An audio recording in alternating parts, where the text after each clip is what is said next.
আসসালামু আলাইকুম ওয়া রাহমাতুল্লাহ। শাহ ডিজিটাল সার্ভের ইউটিউব চ্যানেলের পক্ষ থেকে আপনাদের সকলকে জানাই আন্তরিক শুভেচ্ছা ও অভিনন্দন। প্রিয় দর্শক, আজকে আমরা যে বিষয়টি নিয়ে আলোচনা করব সেটি হচ্ছে পরিমাপ কত প্রকার ও কি কি। পরিমাপ সাধারণত 3 প্রকার। নাম্বার 1 রৈখিক পরিমাপ, নাম্বার 2 বর্গ পরিমাপ, নাম্বার 3 ঘন পরিমাপ। আমরা যত ধরনের পরিমাপ করে থাকি না কেন, সকল ধরনের পরিমাপগুলো সাধারণত এই 3 প্রকারের কোনো এক প্রকারের মধ্যেই হবে। রৈখিক পরিমাপ কি?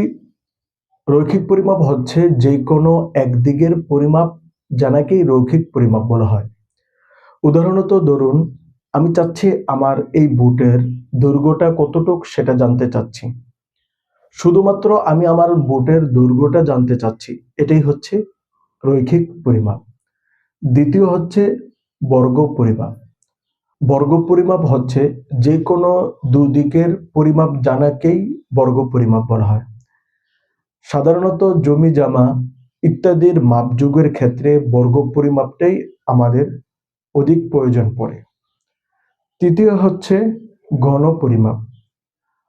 ঘন পরিমাপ হচ্ছে যে কোনো 3 দিকের পরিমাপকে ঘন পরিমাপ বলা হয়। সাধারণত মাটি, কাঠ, বালু ইত্যাদি মাপযোগের ক্ষেত্রে আমাদের ঘন পরিমাপটি অধিক প্রয়োজন হয়ে থাকে। আশা করি মাপযোগের এই 3 প্রকার সম্পর্কে আপনারা বুঝতে পেরেছেন।